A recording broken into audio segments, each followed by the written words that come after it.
Sejam bem-vindos a mais um Além do Arco-Íris. Sidney Fernandes e Carlos Luz. Alô, amiga, alô, amigo ouvinte. Estamos aqui para mais um programa Além do Arco-Íris, com reflexões em torno da doutrina espírita. Rogamos ao Senhor da vida nossos propósitos de bem servir. Estaremos hoje apresentando mais um estudo de caso com base em um artigo de Sidney Fernandes. Falaremos hoje sobre as muitas moradas da casa do Pai. Se você tem alguma sugestão para o nosso programa, escreva seu e-mail para carloseduluz@uol.com.br. carloseduluz@uol.com.br. E para mais um programa Além do Arco-Íris, hoje contamos com as presenças de Carlos Luz e Sidney Fernandes. Muito bem, amigos, Carlos Luz, Té Oliveira, com muita satisfação que voltamos ao programa Além do Arco-Íris. Eu sou o Sidney Fernandes e, como já anunciou o Theo, vamos contar também com a presença e participação de Carlos Eduardo Luz, que, aliás, é o redator deste programa. Às vésperas da grande transição. Como seria a Terra se os seus habitantes já fossem voltados para o mundo de regeneração, no qual a harmonia entre os humanos prevalecesse? Essa pergunta foi formulada por Richard Simonetti com a interessante proposta de identificar pessoas já dispostas a colaborar no campo do altruísmo pela construção de uma nova humanidade. Considerou Richard que estamos às vésperas da grande transição, anunciado por Allan Kardec, de mundo de expiações e provas, no qual ainda prevalece o egoísmo, para mundo de regeneração. Na obra Caminho da Luz, Emmanuel nos revelou que, por volta do período neolítico, a Terra acolheu grande número de espíritos intelectualmente superiores, porém de moral limitada, que foram expulsos de um planeta iluminado pelos sóis de Capela. Esses habitantes recusaram-se a acompanhar o salto evolutivo daquele orbe e, por não terem valorizado os preciosos instrumentos que detinham em suas mãos, foram trazidos para o nosso planeta pela via da reencarnação, para contribuírem para o progresso intelectual da Terra e, ao mesmo tempo, agregarem em si qualidades morais. Quando ocorrerão essas transformações? Segundo Simonetti, elas já estão ocorrendo. Muitos espíritos obstinados no mal, que teimam com renitência em não se modificar, estão tendo sua última oportunidade de aderirem ao projeto de amor e paz detalhado no Evangelho de Jesus em suas presentes encarnações. Questionaria, então, se estamos verdadeiramente interessados em fazer parte dessa nova geração?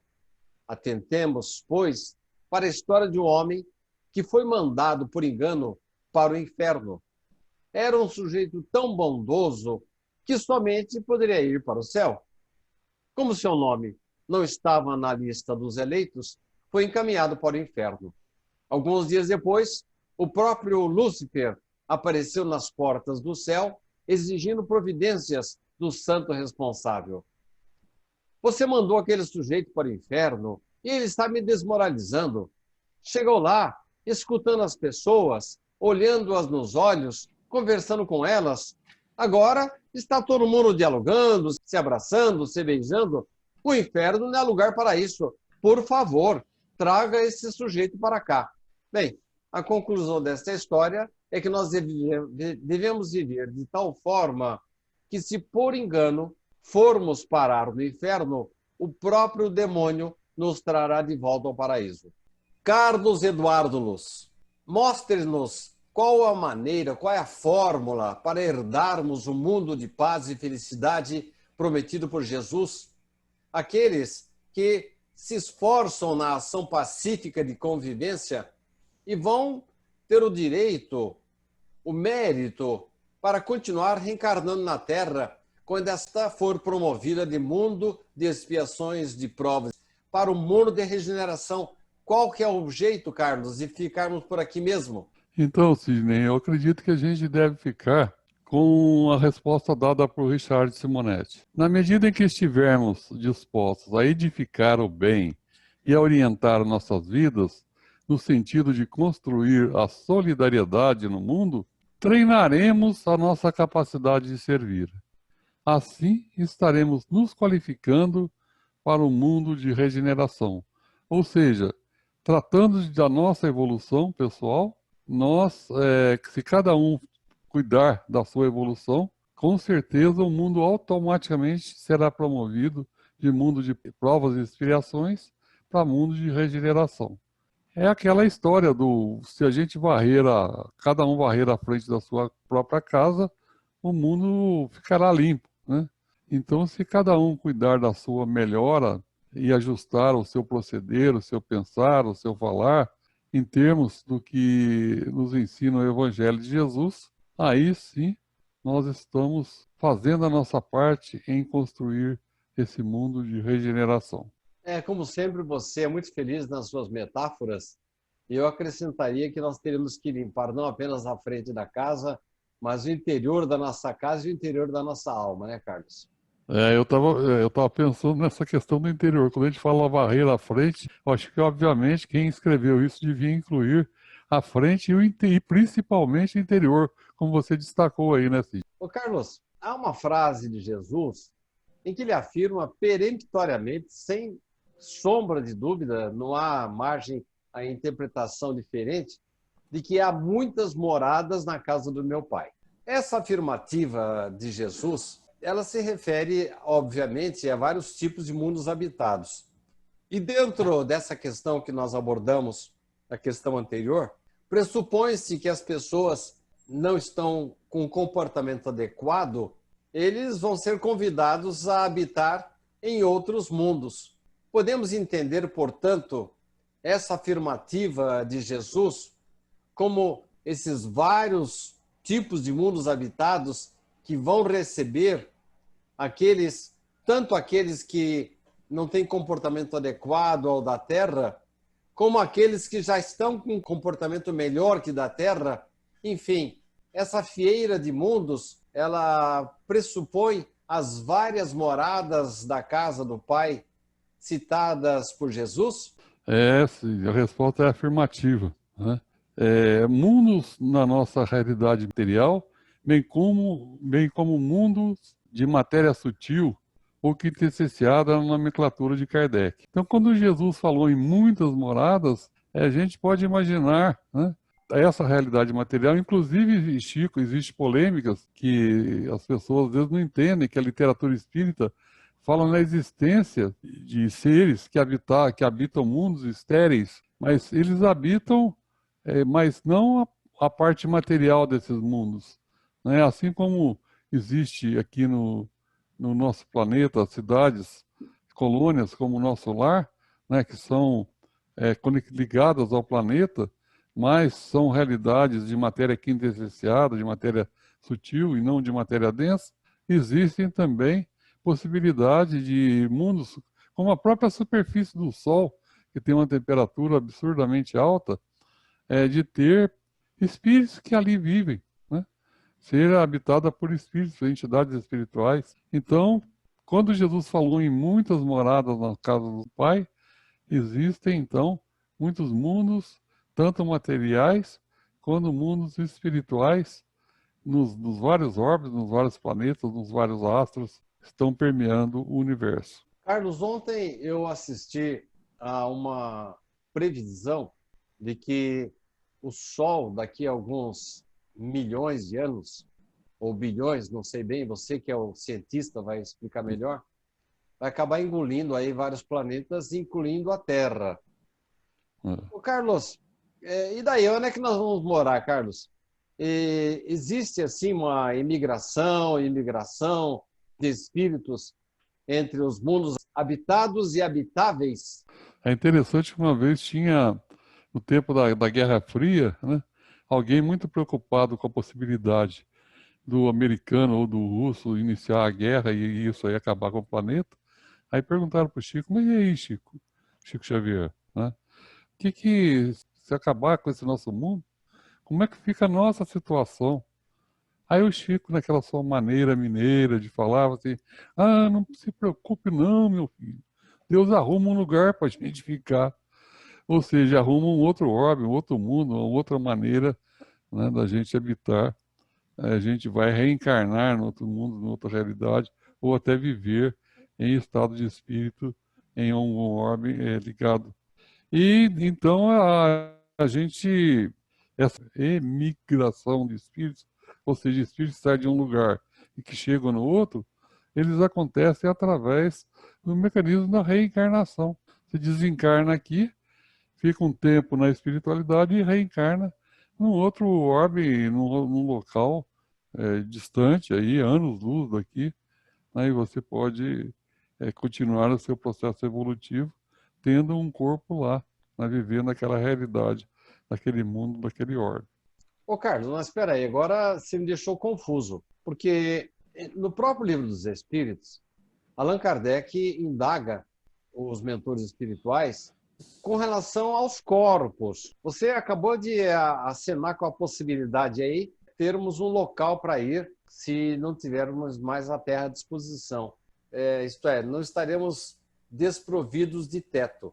Mas e com relação aos corpos, Carlos? Cada planeta não tem uma densidade diferente, uma gravidade diferente.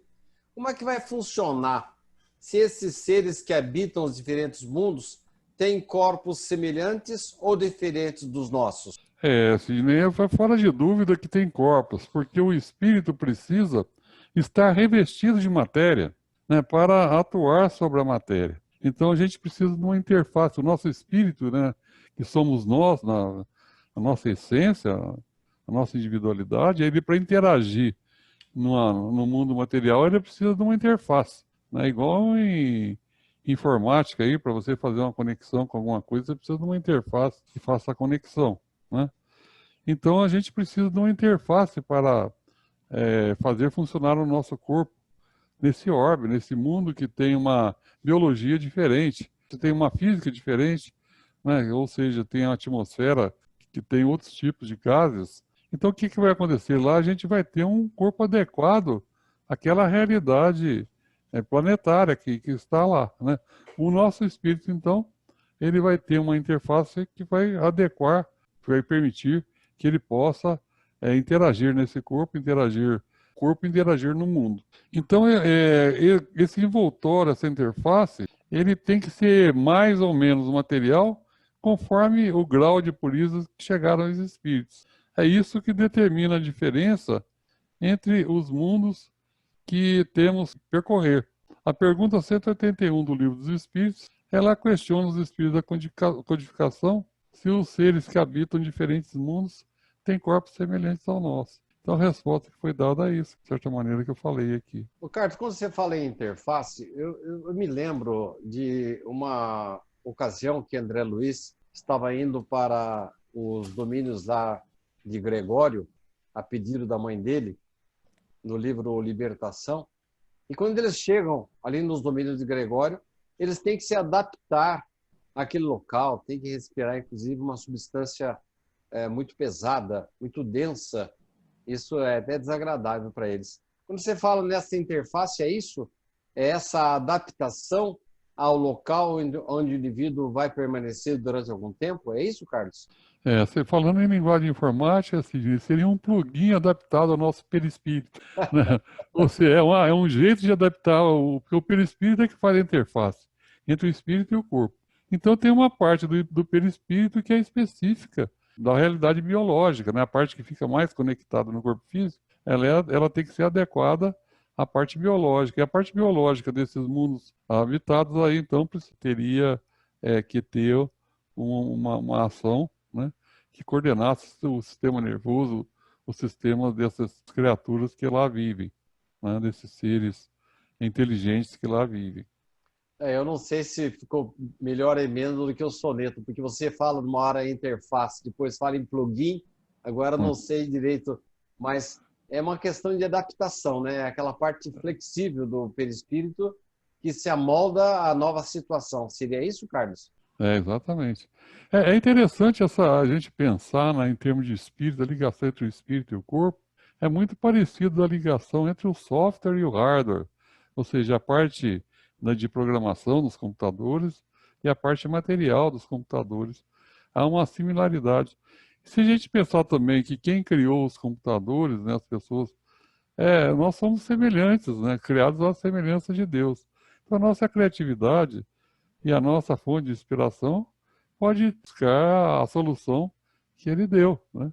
Então é bem nesse sentido.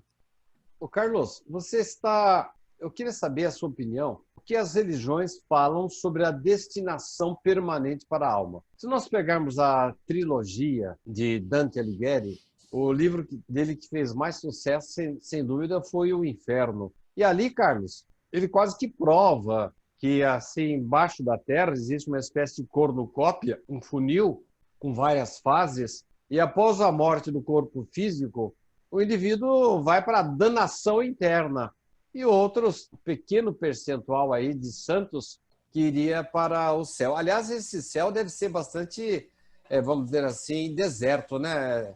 Porque se você olhar para a Terra aqui agora, 98% das pessoas erram. Só uns 2 ou 3% é que iria para esse céu aí maravilhoso. Mas o que você diz, Carlos, dessa destinação permanente da alma, ou para o céu ou para o inferno? Aí vamos ter uma outra opção também, né, assim, que é o purgatório. E antigamente, hoje até pelas informações que eu vi recentemente, né, falava-se no limbo também, que era um local que ficava para quem não cometeu erros e nem acertos, então não merecia o inferno, nem merecia o céu, e muito menos o purgatório, então ficava nesse limbo. Mas esse limbo parece que já foi descartado. Então sobra a história do céu, do inferno e o purgatório, que é um estado que a pessoa fica até chegar no céu, né? Mas isso tudo aí são criações das culturas gregas antes do cristianismo, porque no Evangelho, no texto do Evangelho, não fala nessas penas eternas. E até por uma questão de racionalidade, uma questão de compreender que Deus, um Pai de amor e de bondade, ele não iria apartar um filho seu pela eternidade, deixando o filho em sofrimento eterno. Isso aí também, se ele nos criou para a perfeição. E se nós desviarmos dessa destinação, seria um fracasso na sua intenção, no seu projeto de criar, né? Ele teria se enganado, feito alguma coisa errada. Imaginar Deus errar é um absurdo, né? O que a gente entende que o Espiritismo explica é que a lei da reencarnação é uma lei biológica, ela está aí para explicar. Nós temos várias oportunidades, várias encarnações para aprendermos a nos adequarmos aos ensinamentos do Evangelho de Jesus. Temos o nosso livre-arbítrio que nos permite nos adequarmos ou não a esses ensinamentos. Mas caso a nossa escolha, a nossa opção seja a de não nos adequarmos ao Evangelho, à prática do bem, do amor, da caridade, do perdão, entraremos numa sequência de causas e efeitos que nos conduzirão à infelicidade cada vez mais intensa, nos levando a criar até coletivamente estados que chamaríamos de infernais, que deu inspiração também a essas pessoas de pensar no inferno ou no purgatório, né? São estados em que o Espiritismo endossa como existindo, mas são estados conscienciais. Mas como estados conscienciais criados por muitos seres que têm esse mesmo tipo de pensamento, o local que eles habitam seriam, então, a visão de alguém que ali chegasse, uma visão infernal.